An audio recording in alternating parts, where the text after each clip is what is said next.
Welcome to the next video of chemical reactions and equations.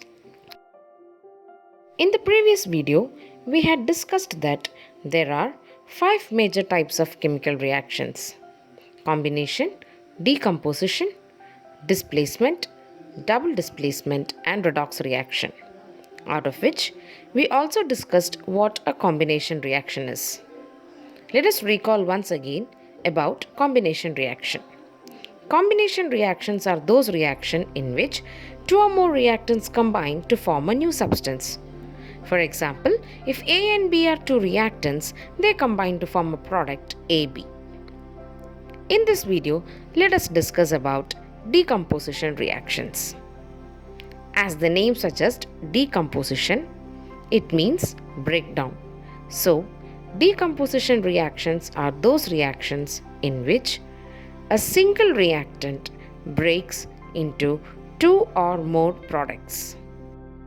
For example, if AB is a reactant, it breaks into two products A and B. That means this reaction is opposite to combination. In combination reaction, when two or more substances combine to form a product, in decomposition reactions, a single reactant breaks down to two or more products. There are 3 types of decomposition reaction depending on which energy is required for decomposition. If heat energy is supplied to the reactants to break them into simpler products, then that reaction is known as thermal decomposition reaction. When electricity is used to decompose the reactant, then the reaction is known as electrolytic decomposition.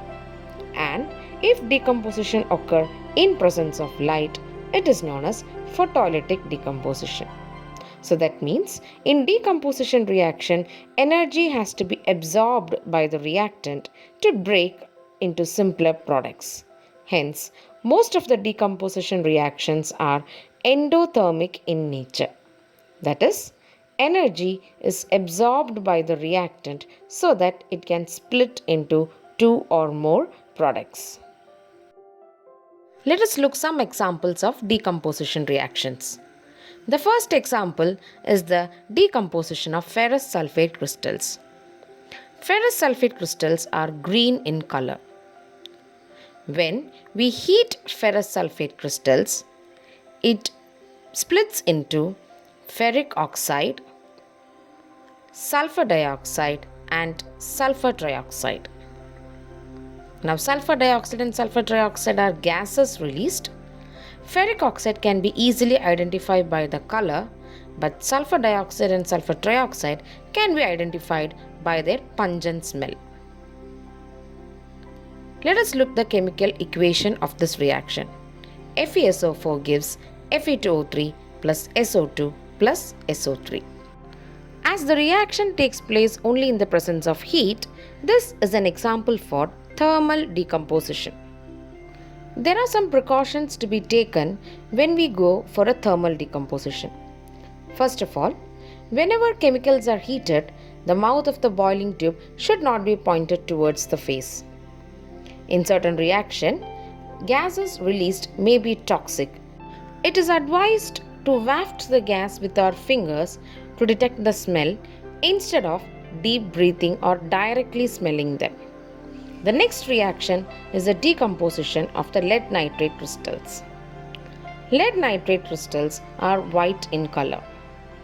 When they are heated, it decomposes to lead oxide, nitrogen dioxide, and oxygen. Lead oxide can be easily identified by its yellow color. Nitrogen dioxide can also be easily identified as it is evolved as brown fumes. We can test the presence of oxygen just by bringing a glowing splinter in front of it. The chemical equation for the reaction is PbNO3 twice gives PbO plus NO2 plus O2. Another decomposition reaction or thermal decomposition reaction is the decomposition of calcium carbonate. Calcium carbonate, we know that it's obtained in the nature in form of limestone, marble. It is also the formula of chalk. When calcium carbonate is heated, it converts to calcium oxide and carbon dioxide. This thermal decomposition is an important reaction. We know that calcium oxide is one of the raw ingredients in the manufacturing of cement. Hence, in order to obtain calcium oxide, we first heat calcium carbonate to get calcium oxide. Let us remember that the test to detect the presence of carbon dioxide gas is to pass the gas through lime water, which gives a white precipitate due to the formation of calcium carbonate. Electrolytic decomposition. From the term, we can understand that electrolytic decomposition results when electric current is passed through the aqueous solution of a compound. An example for electrolytic decomposition is the electrolysis of water. When electricity is passed through water, it splits into hydrogen and oxygen. In this experimental setup, you can see that hydrogen is released at the cathode or the negative electrode and oxygen is released at the anode or the positive electrode. The ratio at which hydrogen and oxygen are released in this reaction is 2:1, which means for every single molecule of water, 2 atoms of hydrogen and 1 atom of oxygen is released. It is clearly seen in the picture that the test tube kept over the cathode has more amount of gas than the test tube that is kept over the anode. Photolytic decomposition. In photolytic decomposition, the substance break down into simpler substances due to the exposure towards light. For example, when silver chloride is kept in presence of sunlight, it breaks to silver and chlorine.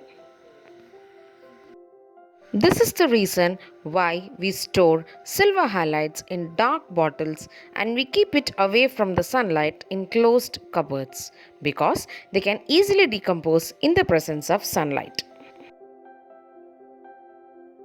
The chemical equation for this reaction is AgCl2 gives Ag plus Cl2. Hope the concept of decomposition reactions are well clear to you. We'll come back with the next type of reaction in the next video. Subscribe the channel for more videos.